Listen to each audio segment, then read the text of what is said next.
Bonjour frères et sœurs en Jésus.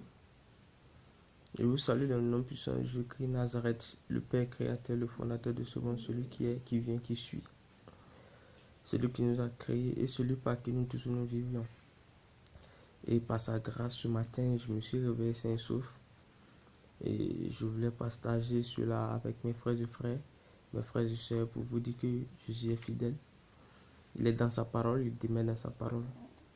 Et que ce matin, qui est le troisième jour de la semaine, oui, troisième jour du mois au moins, et le dernier jour de la semaine courante, ça veut dire le vendredi. Amen. Et ce matin, nous allons méditer le psaume. Le psaume pour pouvoir vraiment, oui, ce mois qui vient encore de commencer, pour nous qui sommes dans le froid ici, vraiment, c'est pas facile. Et pour que l'Éternel Dieu nous éclaire par sa lumière, afin de nous conduire à réellement s'intégrer dans la vie active et d'être des exemples pour les étrangers qui sont dans les pays, dans les pays des gens qui, plein de fois, on voit qu'ils sont subis vraiment des. C'est pas facile. Ben, je prends maintenant.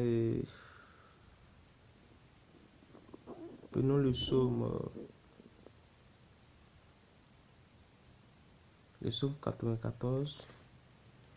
Oui, le psaume 94. C'est long, mais ça va nous faire du bien. Ok. Lisons ensemble. Dieu de vengeance. Éternel Dieu de vengeance. Paresse. Lève-toi, juge la terre, rends aux superbes selon leurs œuvres. Jusqu'à quand les méchants, ô Éternel, jusqu'à quand les méchants triompheront-ils? Ils discourent, ils parlent avec arrogance. Tous ceux qui font le mal se glorifient. Éternel, il écrase ton peuple. Il écrase ton peuple. Il opprime ton héritage. Et ils disent, l'Éternel ne regarde pas, le Dieu de Jacob ne fait pas attention. Prenez-y garde, homme stupide, insensé. Quand serez-vous sage? Celui à qui a planté l'oreille n'entendrait-il pas? Celui à qui a formé l'œil ne verra-t-il pas? Celui qui châtie les nations ne punira-t-il point? Lui qui donne à l'homme l'intelligence, l'Éternel connaît les pensées de l'homme, il sait qu'elles sont vaines. Heureux l'homme que tu châties, ô Éternel, et que tu instruis par ta loi, pour le calmer au jour du malheur, jusqu'à ce que la force soit creusée pour le méchant.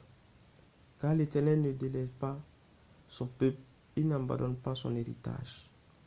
Car le jugement sera conforme à la justice, et à tous ceux dont le cœur est droit l'approuveront. Qui se lèvera pour moi contre les méchants? Qui me soutiendra contre ceux qui me font le mal? Si l'Éternel n'était pas mon secours, mon âme serait bien vide dans le demeure du silence. Quand je dis, mon pied chancelle, ta bonté, ô Éternel, me sert d'appui. Quand les pensées s'agitent en foulant au-dedans de moi, des consolations réjouissant mon âme, les méchants te feraient-ils pas signer sur les trônes, eux qui forment les desseins iniques au départ de la loi? Ils se rassemblent contre la vie du juste et ils condamnent le sang innocent. Mais l'Éternel est ma retraite.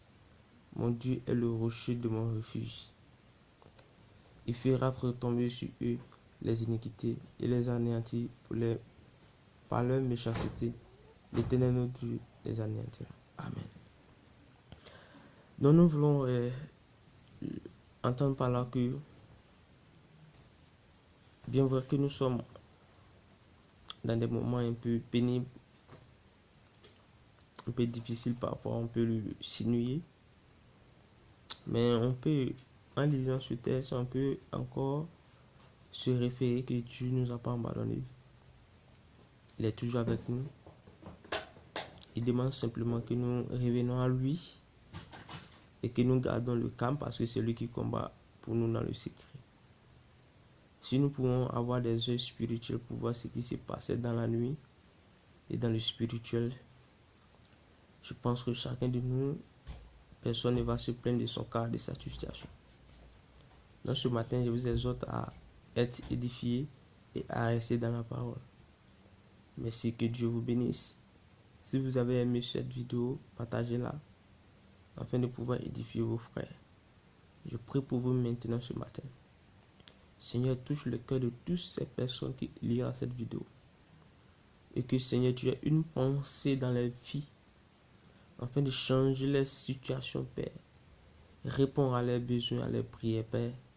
Mais surtout, garde-les, aide-les à garder une vie saine afin de mériter le paradis. Car si nous venons à toi, Seigneur, pas pour le bien de ce monde, mais c'est pour avoir le bien du ciel. C'est-à-dire garantir une vie noble avec toi dans le séjour des morts. Et que nous ne restons pas dans le séjour des morts, mais que nous rentrons dans ton sanctuaire. Merci Jésus parce que tu bénis la vie de cet homme qui lit cette vidéo en ce matin. Au nom puissant de Jésus, il est béni. Amen. Amen.